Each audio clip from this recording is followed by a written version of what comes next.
In 1492, after nearly 800 years of Muslim rule, the last city of Al-Andalus surrendered, and Muslim Spain was no more. Welcome to PastFrame, the channel where history's most epic moments come alive. In today's video, we'll uncover the dramatic story of the Fall of Granada in 1492, the final chapter of Muslim Spain. From the rise of Al-Andalus to the last days of Emir Boabdil, from the starving siege to the surrender of the Alhambra and the birth of a new Spain, this is the end of an era. Subscribe now and join us as we witness the fall of Granada.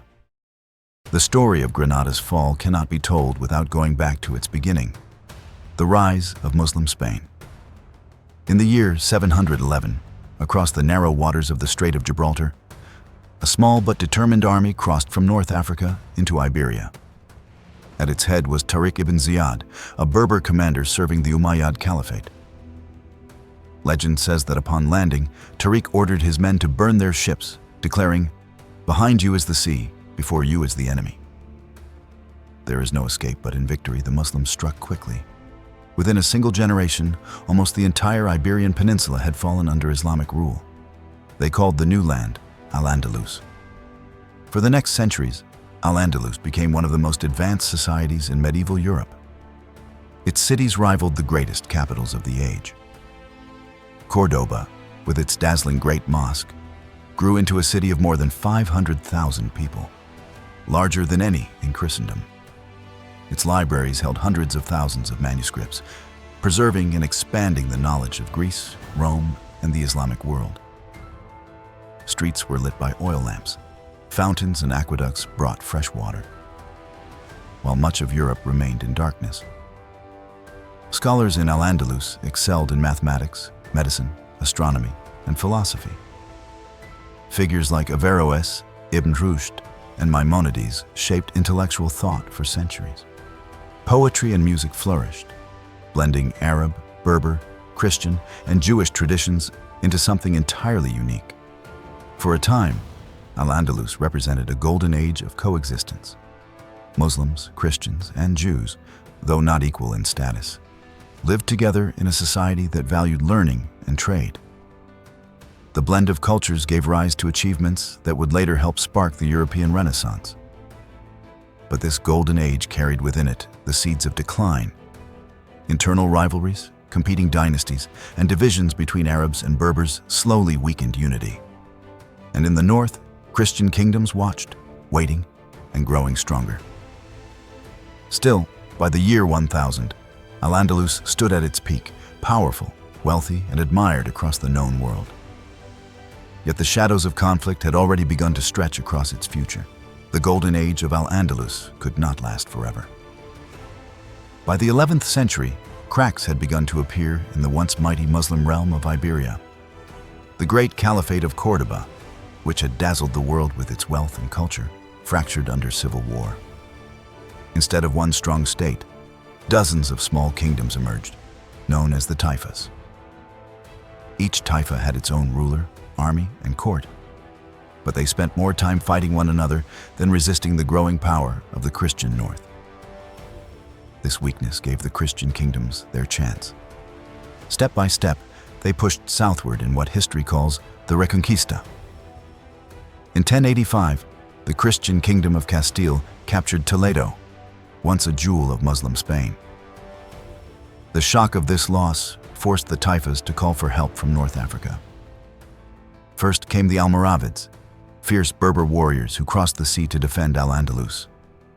Later, the Almohads followed, bringing their own strict rule. For a time, they halted the Christian advance, but in the long run, even their strength was not enough. The turning point came in 1212 at the Battle of Las Navas de Tolosa. There, a united Christian force shattered the Almohad army. The road to Muslim collapse was opened. By the mid-13th century, nearly all of Al-Andalus had fallen.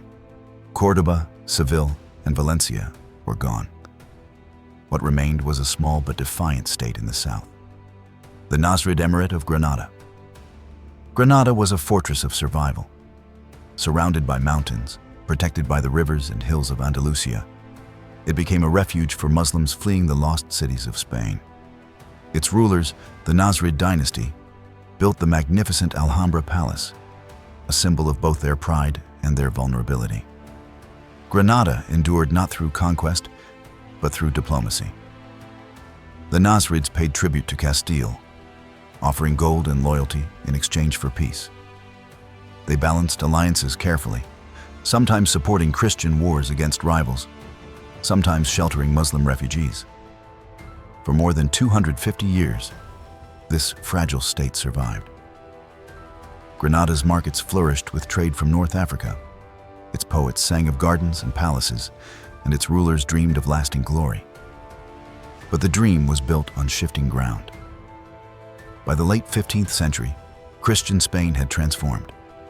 The marriage of Ferdinand of Aragon and Isabella of Castile united the two most powerful kingdoms into one crown. With their armies combined, they vowed to finish the Reconquista once and for all. Granada, the last jewel of Al-Andalus, stood alone. Its beauty dazzled the world, but its fate was already written. The mountains that had protected it for centuries would now become its prison. By the year 1491, the dream of Al-Andalus was reduced to a single city. Granada, with its shining white walls and the palaces of the Alhambra, still stood proud against the backdrop of the Sierra Nevada mountains. But the end was close. The Catholic monarchs, Ferdinand of Aragon and Isabella of Castile, had already reclaimed almost all of Iberia. Their armies were fresh from victories across Andalusia. Now, they turned their full strength against Granada. In the spring of 1491, an army of nearly 50,000 soldiers marched south and surrounded the city. With them came priests, banners, and cannons, symbols of both holy war and modern power. Unlike the raids of earlier centuries, this was no quick strike. Ferdinand and Isabella intended to finish the Reconquista once and for all. The siege began with fire and steel. Villages around Granada were burned, crops destroyed, and every road leading into the city was blocked. The fertile valleys that had once fed the emirate were stripped bare. Trade stopped. Hunger crept into the streets of Granada, and despair began to weigh on its people. Inside the Alhambra, Emir Muhammad XII, known as Boabdil, struggled to hold his throne. Many of his subjects demanded resistance, calling for a last stand to defend the honor of Islam in Iberia. Others urged him to negotiate, fearing the suffering of their families. Torn between pride and survival, Boabdil hesitated, his authority slipping day by day. To prove their determination, Ferdinand and Isabella ordered the construction of a new city outside Granada's walls, a permanent military base called Santa Fe, Holy Faith. Its wooden houses, chapels, and streets showed the defenders that the Christians were not leaving. They would stay until Granada surrendered. The siege dragged on through the long months of 1491. Disease spread, food vanished, and whispers of defeat filled the air. At night, the people of Granada could see the endless lights of the Christian camp stretching into the distance, a reminder that their world was closing in. By December, negotiations could no longer be avoided. Boabdil, faced with starvation and collapse, agreed to talks with the Catholic monarchs. Promises were made that Muslims could keep their religion, their property, and their customs. Whether these promises would hold was uncertain, but Boabdil knew he had no choice. On the dawn of the 2nd of January 1492, the gates of Granada opened. The city that had resisted for centuries was now silent. Its fate would be sealed not by battle, but by surrender. The dawn of the 2nd of January 1492 arrived cold and silent over Granada. From the towers of the Alhambra, the green banners of Islam that had flown for centuries swayed in the wind for the last time. Trumpets sounded in the Christian camp below, and the eyes of the world turned to this moment, the end of Muslim Spain. Emir Muhammad XII, remembered as Boabdil, rode out of the city dressed in black. Behind him, a small group of attendants carried the symbol of his rule, the keys of Granada. As he approached the camp of Ferdinand and Isabella, his face betrayed the weight of defeat, not only his own, but of nearly 8 centuries of Al-Andalus. With solemn words, Boabdil handed over the keys to the Catholic monarchs. In that instant, Granada, the last jewel of Muslim Spain, passed from Islamic hands into Christian rule. The surrender was complete. From the walls of the Alhambra, the Christian banners of Castile and Aragon rose high, while the cross was planted for all to see. Church bells rang out across the camps, echoing over the valleys as priests sang hymns of victory. For the people of Granada, silence and sorrow filled the air. Legend tells that as Boabdil left the city, he paused on a hill overlooking Granada one final time. His mother, watching her son weep, is said to have spoken the bitter words, "Do not weep like a woman, for what you could not defend as a man." It was a moment heavy with tragedy, but also with finality. For the Catholic monarchs, it was triumph. The Reconquista was over. For Boabdil, it was exile, carrying the memory of a lost kingdom. For the people of Al-Andalus, it was the end of a world that had endured for 781 years. The fall of Granada in 1492 was more than the surrender of a city. It was the closing of an entire era. In the days after the surrender, the terms of peace, known as the Capitulations of Granada, were announced. These promised that Muslims could keep their religion, their property, their mosques, and their customs. For a moment, it seemed coexistence might survive. The call to prayer still echoed from the minarets, and judges still ruled in Arabic law. But the promises soon faded. By 1499, forced conversions began under Cardinal Cisneros. Mosques were seized and turned into churches, Arabic books were burned, and open practice of Islam was outlawed. Those who resisted were crushed. By 1502, Muslims in Castile were ordered to convert or leave. The same fate awaited the Jews, who were expelled the very year Granada fell. For Ferdinand and Isabella, the fall of Granada was the crowning achievement of their reign. Spain was now united under one crown and one faith. The Reconquista, a struggle that had lasted nearly 800 years, was complete. The victory gave the Catholic monarchs both prestige and resources, which they turned outward. Just months later, they sponsored the voyage of Christopher Columbus, opening the age of Spanish Empire and global conquest.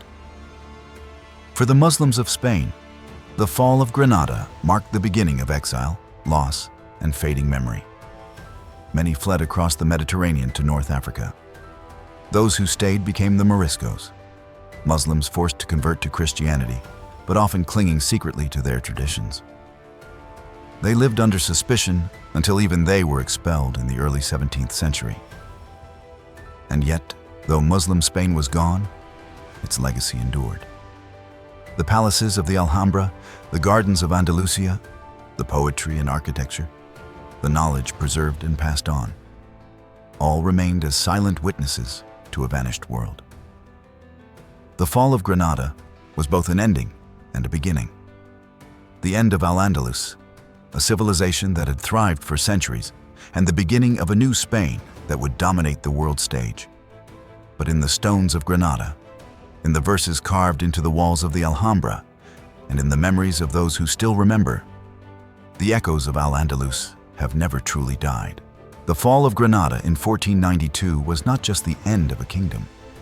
It was the closing of nearly 8 centuries of Muslim Spain. It marked the triumph of the Reconquista, the unification of Spain, and the rise of a new empire.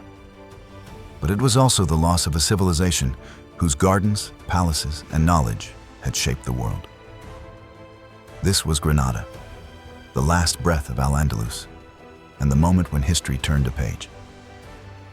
If you want to see history told with cinematic depth and real detail, make sure to subscribe to PastFrame, where history's most epic moments come alive once more.